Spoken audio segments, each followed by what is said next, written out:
काय मला बोलता येत नाही, कारण मी भजनातला मनुष्य आहे. म्हटलं मी अभंग म्हणू शकतो, पण बोलता खरंच येत नाही. ते लाला महाराजांना पूर्वीपासून त्याचं धाडस आहे किंवा सगळ्यांना आहे, पण मला ती काही धाडस नाही.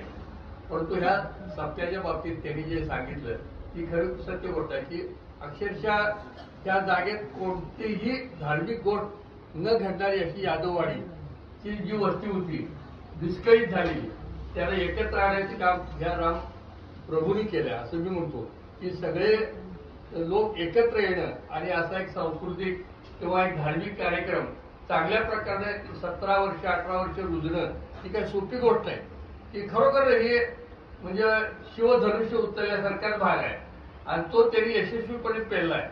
आणि त्याला काय आम्ही आपलं सहाय्य केलं त्यांनी आपलं मोठेपणाने सांगतात. आमचं काही तर तसं फार मोठं काही सहाय्य आहे किंवा असं काही त्यांनी बोलवलं की यायचं एवढंच आमच्या हातात आहे आणि ते काय इथून पुढे सुद्धा आम्ही करू, तो काय भाग नाही. त्यांनी केव्हा म्हणतील किंवा आम्ही येऊ, त्यांनी सांगेल ते काम करू.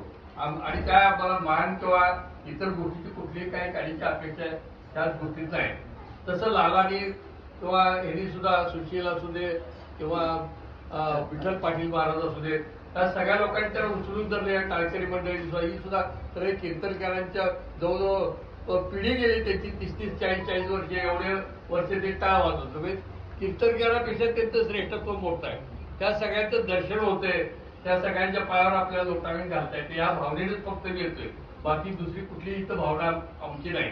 आणि त्याला असंच भरभरून रामानं हे सहाय्य करावं आणि त्याला खूप आशीर्वाद द्यावेत आणि असाच हा सप्ताह दरवर्षी मोठ्या प्रमाणात व्हावा.